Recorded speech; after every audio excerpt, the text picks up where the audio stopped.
alamin pa natin at suriin, kapatid Opo. na Jason. Bakit kaya hindi na makatutulong o hindi na pakikinabangan ng mga patay ang anumang mga ginagawa ng mga buhay para sa kanila? Ganito po ang pagtuturo po sa atin ng Biblia sa 2 Korinto sa 5 at ang talata po ay 10. Pakinggan po natin.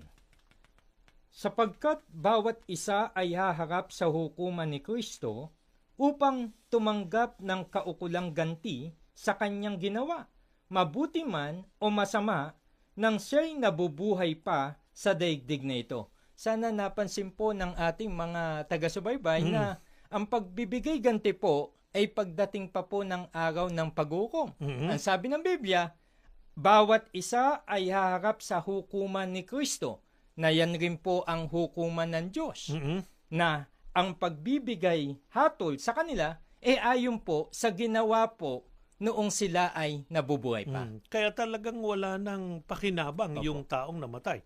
Ang totoo, kahit nabuhay pa eh. Opo. 'Di ba? Hindi po pwedeng yung isang tao ang managot sa kasalanan ng kanyang kapwa, ika nga, Opo. 'di ba? Hindi kasi sabi sa atin sa talata, bawat isa Opo. hahatulan batay sa kanyang ginawa, 'di ba?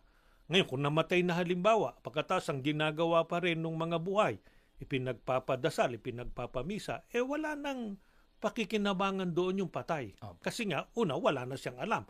Wala na siyang bahagi pa doon. Pangalawa, hahatulan ng tao, hindi doon sa ginawa nung kanyang kapwa, kundi batay sa ginawa niya mismo, nung taong yon, nung siya ay nabubuhay.